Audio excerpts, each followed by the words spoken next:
The 7th of December, 1941. The architect of Pearl Harbor, Admiral Yamamoto, warned his own government that attacking America would be Japan's greatest mistake, yet he was forced to plan it anyway. Within months of the successful surprise attack, the Harvard-educated admiral was privately admitting that he had awakened a sleeping giant that would destroy his homeland. But what did Yamamoto discover about American power that made him realize Pearl Harbor wasn't Japan's greatest victory, but their death sentence? The 7th of December, 1941. The morning sun cast long shadows across Pearl Harbor as Admiral Isoroku Yamamoto sat in his cabin aboard the flagship Nagato, thousands of miles away in Japanese waters. His weathered hands held a telegram, confirming what he had set in motion months earlier. The attack had begun. American sailors were dying. Ships were sinking. His plan was working perfectly. Yet his face showed no joy, only the heavy weight of a man who knew he had just signed his country's death warrant. Yamamoto was not like other Japanese admirals. He had walked the halls of Harvard University in Cambridge, Massachusetts. He had served as a naval officer in Washington, D.C., watching American factories churn out cars by the millions. He had seen the oil fields of Texas stretch beyond the horizon. He knew what his fellow commanders did not. America was not just another enemy. It was a sleeping giant with the power to crush Japan completely. In 1941, Japan was starving for oil. American ships no longer brought the black gold that powered Japanese warships and planes. President Roosevelt had cut off all oil sales to Japan. The military leaders in Tokyo were furious. They demanded action. They wanted war. General Tojo and the army faction pushed harder each day. Japan must strike first, they said, or die slowly from lack of fuel. Yamamoto had tried to warn them. In private meetings, he spoke the truth that no one wanted to hear. Japan cannot beat America. He had said repeatedly, "They have all the oil they want. We will run out in 2 years." His words fell on deaf ears. The Army generals saw only American weakness. They pointed to the small American fleet in the Pacific. They laughed at American soldiers who had never seen real war. The admiral knew better. He remembered the massive steel mills of Pittsburgh belching smoke day and night. He recalled the endless wheat fields of Kansas feeding a nation of over 130 million people. He had watched Ford's assembly lines produce 1 car every minute. If America decided to fight, it could build ships faster than Japan could sink them. Yet here he was, the architect of Japan's most daring military strike. The plan was his masterpiece. 6 aircraft carriers had sailed in secret across the northern Pacific. Over 350 planes now dove toward the American naval base. The attack would be devastating. Battleships would burn.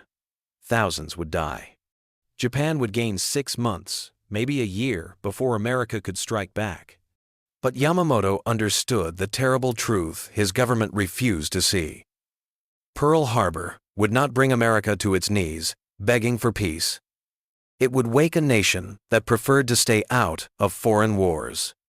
It would turn American factories from making cars to building bombers. It would unite 130 million Americans behind one burning desire for revenge. The telegram in his hands reported complete success, yet Yamamoto felt only dread. He had given Japan tactical victory and strategic doom in a single morning. The first reports brought celebration throughout Japan. Radio broadcasts crackled with news of the great victory. Newspapers printed bold headlines declaring the American Pacific Fleet destroyed. In the streets of Tokyo, crowds cheered and waved flags. The surprise attack had sunk or damaged 18 American warships. Over 2,400 Americans were dead. Japan had achieved what seemed impossible just hours before. But within weeks, the celebrations began to feel hollow. Intelligence reports arrived on Yamamoto's desk that made his stomach turn.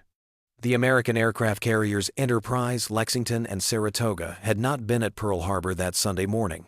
They were still prowling the Pacific, hungry for revenge. The massive oil storage tanks at Pearl Harbor remained untouched. American ships could still refuel and fight. The submarine base was barely scratched. Underwater wolves still hunted Japanese vessels. More troubling news followed each day. Yamamoto studied photographs that showed something his government had not expected. Americans were not begging for peace. Instead, long lines of young men wrapped around military recruiting stations in every city. Factories that had made cars were now building tanks. Shipyards that built pleasure boats were laying the keels of destroyers. The sleeping giant was not just awake. I was angry. The numbers arriving from Japanese spies in America painted a terrifying picture. Ford Motor Company announced it would build one bomber every hour. General Motors converted entire plants overnight to produce aircraft engines. In just 60 days after Pearl Harbor, American factories had increased war production by 300%. Yamamoto had seen this industrial power with his own eyes during his years in America, but watching it turn toward war was like seeing a peaceful neighbor become a raging bull. By March 1942, the reports grew worse. American shipyards were launching Liberty ships faster than German submarines could sink them. One ship every 4 days became one ship every day, then one ship every 18 hours. Henry Kaiser's shipyard in California built a complete cargo vessel in just 4 days and 15 hours. The Admiral remembered the small American fleet of 1,941. Now, intelligence reported that America planned to build over 100 aircraft carriers and 1,000 destroyers. Japanese pilots returning from battle brought the most disturbing news of all. They spoke of endless waves of American planes. Each attack brought more enemy fighters than the last. American pilots seemed to appear from nowhere, as if the factories were producing men as quickly as machines. Radio interceptors picked up American training programs graduating 1,000 new pilots every month. Yamamoto sat alone in his cabin, reading reports that confirmed his worst fears. Pearl Harbor had not broken the American will. It had focused American power like sunlight through a magnifying glass. Every factory, every shipyard, every training base now worked toward one goal: the destruction of Japan. The surprise attack that was supposed to buy time had instead given America the excuse it needed to unleash its full industrial might. The sleeping giant was now fully awake, and it was coming for them. The moment of terrible understanding came on a gray morning in February 1943. Yamamoto sat in his headquarters on Rabaul, surrounded by maps that told the story of Japan's shrinking empire. Red pins marked lost islands. Blue arrows showed American advances. The tide of war had turned completely. What had begun as Japan's greatest victory now revealed itself as their greatest disaster. The latest intelligence report lay open before him, its pages filled with numbers that seemed impossible. American factories had produced 48,000 aircraft in 1942 alone. That was more planes than Japan had built in the entire war.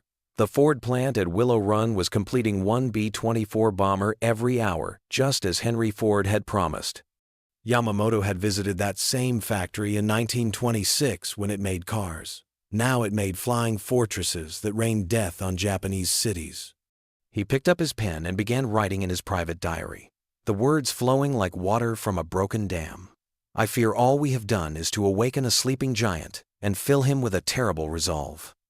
The American industrial capacity that I witnessed during my time in their country has turned completely toward our destruction. We struck them once, and now they strike us 1,000 times in return. The contrast was crushing. Japan's largest aircraft factory could build 20 planes per month. America's smallest plants were producing twice that number. Japanese steel production had peaked at 7 million tons per year. American mills were pouring out 90 million tons annually, and growing. The numbers were not just bigger, they were from a different world entirely. His aide entered quietly, carrying another dispatch from Tokyo. The capital was calling for more attacks, more victories, more proof that Japan could still win. Yamamoto looked up from his diary, his eyes hollow with the weight of knowledge. "Tell me," he said to his aide, "what do you see when you look at these reports from America?" The young officer straightened. "I see the enemy growing stronger, Admiral." Yamamoto shook his head slowly. "Number, you see the future. You see what I have known since the 7th of December. Pearl Harbor was not our greatest victory. It was our greatest mistake." Perhaps the greatest mistake in Japanese history. The words hung in the air like smoke from a funeral fire. For 18 months, Yamamoto had watched his fears become reality. Every battle report confirmed what he had tried to tell the War Council before Pearl Harbor. America was not just another enemy. It was an industrial colossus that had been sleeping peacefully until Japan kicked it awake. He remembered standing in a Detroit car factory in 1920, watching Model T automobiles roll off the assembly line, one car every 10 seconds. The foreman laughed and said, "Admiral, if we ever had to make tanks instead of cars, we could build an army that would cover the earth." At the time, it seemed like American bragging. Now, Yamamoto understood it was an American truth. The diary entry continued as his thoughts poured onto paper. We have awakened not just American military might, but American purpose.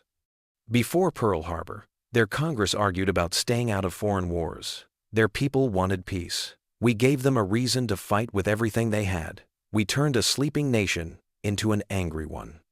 Outside his window, the sound of American B-25 bombers grew louder each day. Japanese fighter planes rose to meet them, but fewer returned each time. The pilots who survived spoke of endless formations of enemy aircraft. "Where do they all come from?" they asked. Yamamoto knew the answer. They came from the same factories that had impressed him 20 years earlier, now working day and night to destroy Japan. The final terrible realization settled over him like a heavy blanket. Pearl Harbor had not bought Japan time to build strength. It had given America time to reveal strength that was already there, waiting to be awakened. The surprise attack had succeeded perfectly, and in that perfect success lay Japan's perfect doom. The 18th of April 1943, Admiral Yamamoto's final journey began with the morning sun breaking through tropical clouds over Bougainville. He climbed into the Betty bomber that would carry him on an inspection tour of Japanese forces. The man who had planned Pearl Harbor was now trying to boost the spirits of soldiers who were losing a war he knew they could never win. His diary, left behind in his quarters, contained the final entry written just hours before. "I go now to see the results of my greatest mistake. Perhaps it is fitting that I should witness what Pearl Harbor has brought us." The American P-38 Lightning fighters found his plane exactly where they expected. United States intelligence had broken the Japanese codes months earlier. They knew Yamamoto's flight path, his timing, even which seat he would occupy. The architect of Pearl Harbor died in a ball of fire over the jungle, shot down by the same American industrial might he had awakened 16 months before. The sleeping giant had reached across the Pacific and plucked him from the sky with precision that would have impressed him. News of Yamamoto's death reached Japan as American bombers began appearing over the home islands. The contrast between December 1941 and April 1943 was like comparing a candle to the Sunday. Japan had struck once at Pearl Harbor with 350 aircraft. Now, American raids brought 1,000 bombers at a time. Japanese cities that had celebrated victory were now burning under waves of B-29 superfortresses that seemed to darken the sky. The other Japanese leaders finally began to understand what Yamamoto had tried to tell them. General Tojo, who had pushed hardest for war with America, now sat in bunkers reading reports that painted a picture of hopeless defeat. American shipyards had launched over 2,700 Liberty ships. Japanese submarines had managed to sink fewer than 200. For every Japanese plane shot down, 5 more American aircraft took its place. The industrial giant that Yamamoto had warned about was now fully awake and completely focused on Japan's destruction. In the ruins of Yokohama, an old factory worker named Tanaka remembered the admiral's words from before the war. Yamamoto had spoken at a public meeting in 1940, warning that America's factories could outproduce Japan by 10 to 1. The crowd had booed him then, calling him weak and unpatriotic. Now Tanaka stood among the rubble of his neighborhood bombed by planes that proved Yamamoto right. The admiral knew, he whispered to his wife as they searched for food among the ruins. He tried to tell us, and we would not listen. By August 1945, the full horror of Yamamoto's prediction had come to pass. 2 American bombers dropped atomic bombs that erased entire cities in seconds. The weapons came from the same industrial base that had impressed Yamamoto during his years in America. American scientists had turned their vast resources toward creating weapons that seemed like magic. Japan surrendered not to soldiers, but to the awesome power of American industry turned toward war. Emperor Hirohito's surrender broadcast crackled over radios throughout Japan. His words echoed what Yamamoto had written in his diary 2 years earlier. The war situation has not necessarily developed to Japan's advantage. It was the understatement of the century. Japan had lost 3 million people. Its cities were ash. Its navy rested on the ocean floor. The surprise attack that was supposed to keep America out of the Pacific had instead brought complete American domination. In the years after the war, Japanese historians would study Yamamoto's writings and speeches. They found his warnings scattered throughout the record like prophecies no one had wanted to hear. Japan cannot beat America in a long war, he had said in 1940. Their industrial capacity will crush us like an ant under a boot. His own government had ignored these words and forced him to plan the very attack he knew would doom them. The legacy of Pearl Harbor was not Japanese victory, but Japanese destruction. The man who understood this best had died trying to undo what he had been forced to create. Yamamoto's greatest tragedy was not that he planned the attack, but that he knew exactly what it would bring. He had seen American power with his own eyes and tried to warn his nation. When they refused to listen, he gave them the most perfect military surprise in history, knowing it would lead to their most complete defeat. The sleeping giant that Yamamoto awakened on the 7th of December 1941 never went back to sleep. It remained vigilant, powerful, and determined never to be surprised again. In awakening it, Japan had not gained an empire. They had created their own destroyer.